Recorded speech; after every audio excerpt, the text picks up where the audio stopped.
I have noticed that Instagram's algorithm has gotten a lot more rigorous recently, and it's affected all of us. It's a lot to keep up with. Like, I feel like I am struggling. Hey guys, welcome back to my channel, and welcome to my channel if you guys are new. Should we just address the elephant in the room? Guys, I chopped about 8 inches off my hair. It has been about 5 or 6 years since I had my hair this short, and I am personally loving it. Anyways, for this video, I'm going to be telling you guys why you guys aren't growing on Instagram, or different Instagram growth strategies that I've employed to grow my Instagram. I do want to let you guys know that I do not have the most followers or the most engagement on Instagram ever, but I don't also have the lowest. I also did want to let you guys know that I'm coming from more of a business perspective and why your business isn't growing on Instagram, and I am personally a bridal makeup artist, so that is what I'm promoting on my Instagram. As of right now, when I'm filming this video, I have 5,810 followers. So let me first start off with these 2 simple tips for you guys. Number 1, if you guys have not switched to a business or a creator account, please do so. It's really simple to do, and this is going to be a really key element in tracking the analytics for your page. Let me go ahead and screen record this on my phone. So what you want to do is you want to go ahead and go onto your main profile. Then you go up into the 3 lines on the very top right of the page. Then you want to go into settings. Then if you scroll all the way down the account page, you're going to have this option that says switch account type in blue. You're going to want to hit that. And then I am already on a creator account, but normally if you're on a personal account, then it would give you the option to switch to a creator account or switch to a business account. The creator account is obviously more so for people who are like entertainers or people maybe that do YouTube, such as me. So that's what I personally have mine listed as, although I probably should be a business account because really it is for a business. This will gain you access to all of your analytics, which you really want to take note of. So then if you go onto your main page again, there's this option right below your bio that says professional dashboard, and that is what you'll now have access to, and that is all your analytics. Within this professional dashboard, if you go onto account insights up top, there's an option in blue that says see all. If you click on that one, it'll basically give you an overview on the last 30 days of how your account looks, how many engagements and how many accounts you've reached, how many followers you've gained, etc. You can also go up to last 30 days, that little arrow key, and you can filter it out by months or years or however you want to do it by, just in case you want to compare analytics from like the month before or something. Then the really nice thing about this too is that you can also go into content shared. So right here, I can click on that. And then it'll show you basically within a certain time frame, it'll show you how many engagements that post got and what your most popular ones are. This also will let you know what kind of posts are the most popular. That's what you also really want to take note of. So for instance, if I'm looking at the most popular post when I gave advice to brides from your makeup artist, because a lot of different makeup artists related to that, so it got like over 18,000 views, which is insane. And then of course I get a lot of engagement every single time whenever I post my face inside of it, just because it is more personal. And then I got another one that was a really high engagement for my pricing updates from 2023 to 2024. So that was a lot of engagement. And then I also got a lot of engagement every single time I post pictures of my makeup kit too, because I think they're just like very aesthetically pleasing and people like to know, like, you know, how people's makeup kits look. Also, the other thing you can do that's really helpful as well, if you go onto stories and you hit that arrow, then it shows you from the last 14 days how your stories were interacted with and if anybody took any actions on them. And it also shows you like what the most popular stories were then too. The other thing, if you go back to the overview page, if you say total followers, it'll now show you different analytics of what geographical locations they're in, shows you the age ranges that you mostly cater to, and then also it shows you their most active times of when they're on too, which is awesome. So you can switch to like days, hours, whatever you want to do, but that'll also give you a really good insight of when you want to post as well. Your main goal is to reach the widest amount of audience that you possibly can, so knowing when the most amount of followers are online is a key element in knowing when you should post. So that's pretty much an overview of the analytics and the insights that you'll have as a business page or a creator page. So definitely go ahead and switch to one of those if you guys have not already. And also when you are a creator or a business page, it'll give you an option to make a category for yourself. And in that case, if you are a makeup artist, it'll title you makeup artist underneath your actual Instagram page name, and that way it'll label you so people can know how to find you better. The next thing that I want to go over really quickly is the mistake that I see people do so freaking often. When you post on Instagram, it's very, very confusing if you use your personal Instagram page as your business page, because then when people go onto your page, they're super confused about what they're actually clicking on or who they're actually hiring, because you don't want people seeing, pictures of your family or your dogs or you in a bikini. People don't want to see that because that looks very unprofessional. So I would highly recommend making an entirely separate Instagram page if you have not already, just for your business, and then turning it into a business or a creator account. Do not post any pictures that are very personal whatsoever on that page. That's why there's options to make personal Instagram accounts and business accounts. And I promise you that it will look 10 times more professional for clients that are actually clicking on your page. Keep in mind, this is not me saying that you can never interact with your clients or your followers personally. Please just censor yourself and don't just be posting anything in the world, because a lot of the times it's not appropriate for your actual business. Next, I'm going to go into the 5 different categories that I think that people could definitely improve upon. So number 1 is having an unclear topic or niche. And this is kind of something that I briefly touched on. It's basically when you look at somebody's page and you're not really sure what service they're selling or what you're getting from them, and their Instagram is kind of just all over the place. And this is what I'm saying about having business and personal things mixed in together. People just don't know what they're getting. So by having a clear and concise niche or topic for your actual page, that gives people a reason to actually follow your page and interact with your page. Next, going along with this is not having a clear bio or a clear message of what you're selling. There are several people that just don't take the time to write an Instagram bio because they think it's really pointless. Even though you have pictures of your clients or you doing makeup, sometimes people don't actually understand that you're a makeup artist. If you don't say makeup artist anywhere in your bio, or you don't advertise yourself as a makeup artist, because some people read bios, some people don't, some people look at pictures, and then some people only look at bios. It's kind of all over the place what people actually choose to look at whenever they go onto somebody's Instagram page. Then as far as your Instagram page, you have an option to retitle what your name is on Instagram. Not your handle, but your actual title in your bio. If you go onto my Instagram page, as you can see, the title of my Instagram bio is in bold, which I labeled Fort Wayne Makeup Artist. And the reason that I did this instead of actually just saying Julie Marie Artistry is because when people search it, usually they'll type a location. So they'll say Fort Wayne, Indiana Makeup Artist or Fort Wayne Makeup Artist. And if I say Fort Wayne Makeup Artist and that's what I call my page, then that'll most likely come up before anybody else's search. So now if I go up in my search bar and go Fort Wayne Makeup Artist, my name is right there and it just says Julie Marie Artistry, so at least they know what it's called and what I am called. So that is also something I would highly recommend. So instead of titling your page your name or the name of your business or something, since people aren't mostly going to be searching for your business name, title it by the actual city that you're trying to represent or the area that you're representing, and then it should come up in search results a lot more often.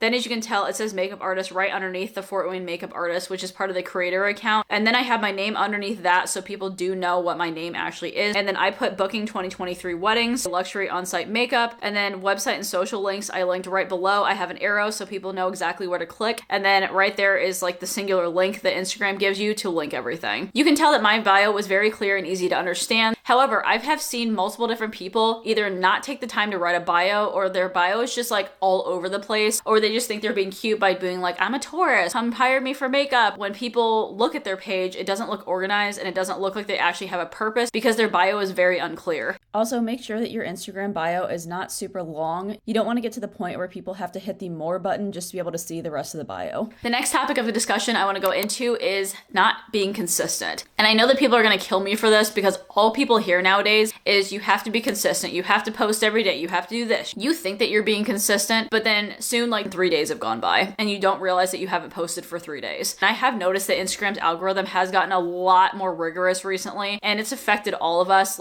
Every single person I've talked to has been my Instagram engagement has decreased. I don't think I've gained as many followers as the previous month, and that's totally true. And it's just because Instagram has changed their algorithm so many times that it's hard to keep up with. The thing that you really need to realize though is that you don't necessarily need to post every single day. You just have to interact with Instagram at least once every day. This is just because Instagram favors recency. Unlike other platforms like YouTube that can push out videos that are several years old, Instagram favors recency, which means that they will not push out content if it's not super current. It could be through stories, it could be through reels, it could be through posts, you could do a live. You just have to interact with it somehow. Whenever I don't feel like posting, especially during the weekends when I'm a little bit busier, I at least post on my stories just to keep my stories active. They basically want to strive to keep people on the platform for as long as possible. So if you have really highly interactable sort of things and you then start scrolling through a person's profile, that person's profile and that person's posts are going to get pushed out the most. So yeah, everything does kind of unfortunately go hand in hand with Instagram. And again, it's a lot to keep up with. Like, I feel like I am struggling sometimes to maintain all of these social platforms that I do, and that is a full-time job by itself. But as a business owner, social media is super, super important, and having some sort of presence is really important. Like, you need to plan your content, you need to strategize, you need to say, is this content actually holding value to my audience, or is this just something I threw out because I need to post something? So make sure that you are posting valuable content. I know it's hard, but try to brainstorm and try to come up with ideas because it will benefit you in the long run. This also kind of leads me into my next point, is not utilizing the entire platform. And this means by utilizing all the elements, posts, hashtags, etc. Like, I've used everything on Instagram's platform except for lives. And again, Instagram wants to keep you on the platform as long as possible. So if you have different ways of engaging your followers, then that also is a good thing for Instagram as well. You'll always see a ring around my name no matter what, because I always try to maintain activeness on my stories, just so people know that I don't have a completely inactive profile. As you can see right now, I just posted about my vlog on YouTube,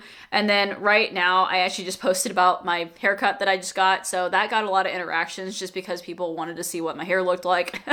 I posted a reel earlier, and then I posted the after of what my hair looks like. If your stories can gain engagement like that with your different things that you post, then Instagram rewards that. So I do a combination of singular posts. I also do reels, announcements, or just relatable kind of text basically to other makeup artists. Usually Instagram does promote videos a little bit more than they actually promote posts, so that's why I'm surprised that this one got such big interaction. But what you want to think about when you actually are posting something in a text is that it really needs to be relatable, it needs to be humorous, or it needs to be something of value. So this one was my pricing updates for the 2023 and 2024 brides. Some people don't realize that carousels are carousels. So whenever you are posting a carousel, make sure you actually label it like 1 through whatever post that you're on, so people know how many posts they actually need to flip through. So this is the pricing structure that I'll be switching to. So I said 1 out of 6 because there's 6 slides. Then there's wedding services. Then I said what that includes. Then if you flip again, I put the travel costs in there. You flip again, I have availability because I announced that I was going to esthetician school,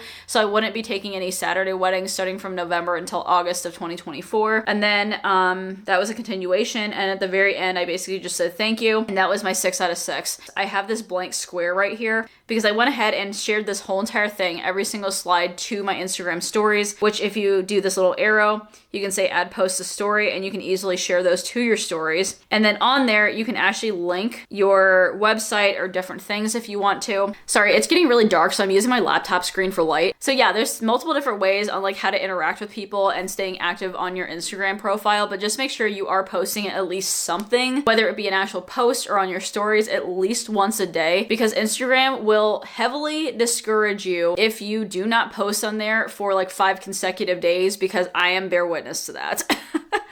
And again, social media is going to be a full-time job. It is going to seem really stressful to be able to have to figure out what to post every single day, but if you are not consistent, Instagram is not going to reward you for that. And your engagement will drop significantly if you do not post on there. Besides that though, I kind of mentioned hashtags. So a lot of people think that hashtags are like very like old school and they don't really work. However, there was a lot of different brides that said they have went into hashtags and typed in Fort Wayne bridal makeup artist and my name came up first. So it may not benefit you getting followers in general, but it will help you get clients, especially with what I do being a makeup artist. People want to hire makeup artists that are near them. Just try to tag your location as much as possible because people will be searching that. A lot of the times your name will come up or your post will come up or get recommended to them, and then they'll find your Instagram profile. Whether you think it or not, hashtags are still very, very detrimental in your clients finding you. I just want to mention really quickly that you need to switch up your call to actions. They're basically wording inside of posts or stories or something like that, telling people how to engage with the content or what they would like them to do. For instance, on one of my text posts not too long ago, in the caption I said swipe, which means like swipe for the carousel, which is a call to action. book this week to secure the current bridal rates, and that's another call to action.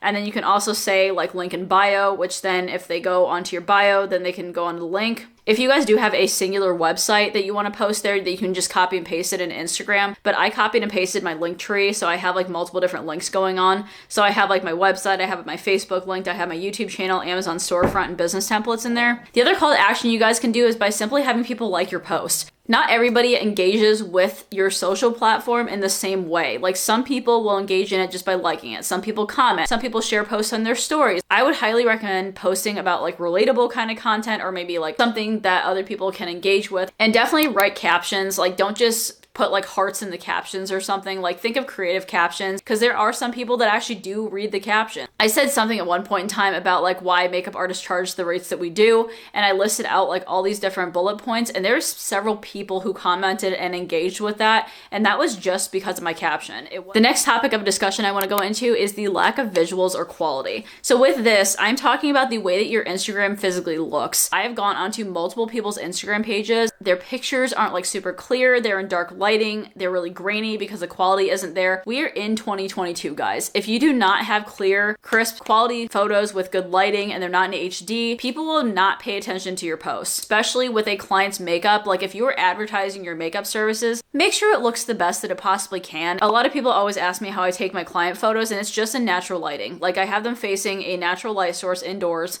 and that is how I take my photos. I take them with my iPhone in portrait mode, and that's all I do for it.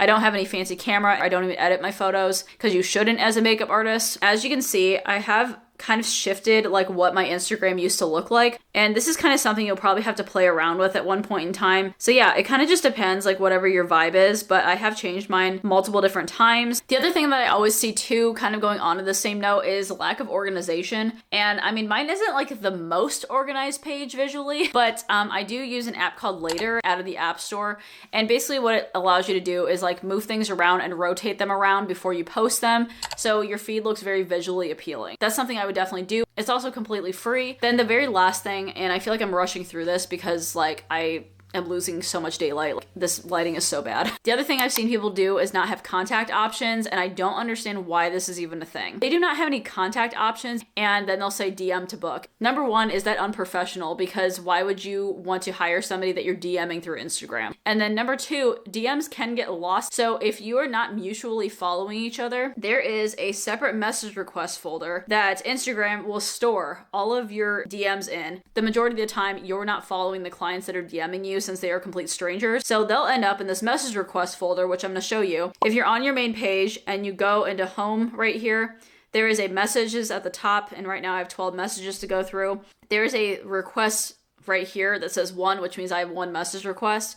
But Instagram will not notify you of these message requests, which means that you have to manually check it every single day to see if somebody has DM'd you. Can you imagine how many times a client's direct message will get lost in that folder? And you have to manually check it like every single day and remember it. Otherwise, that message can just go on for weeks without you checking it. And then by the time you checked it, that client will have already booked somebody else. So I would have some sort of contact or alternative place for them to go. For instance, there is like Calendly, which is an app that you can link so you can make appointments. There's like Square appointments. A lot of people think this is a huge hassle to set up, but once you've set it up though, it streamlines it for you guys. So yeah, when people don't have their email or phone number or like a website or even like a appointment form or something set up and they just have people DM them, that seems like a super inefficient way of conducting business and very unprofessional in my opinion. So yeah, that is pretty much about it for this video. If you guys did enjoy this, go ahead and give me a big thumbs up on the video, as well as also subscribing down below. I do upload a ton of makeup artist related content, so if that's something that you guys are interested in, then definitely go ahead and subscribe to the channel. As always, I hope you guys are having an absolutely fantastic day, and I will talk to you guys in my next video. All right, bye.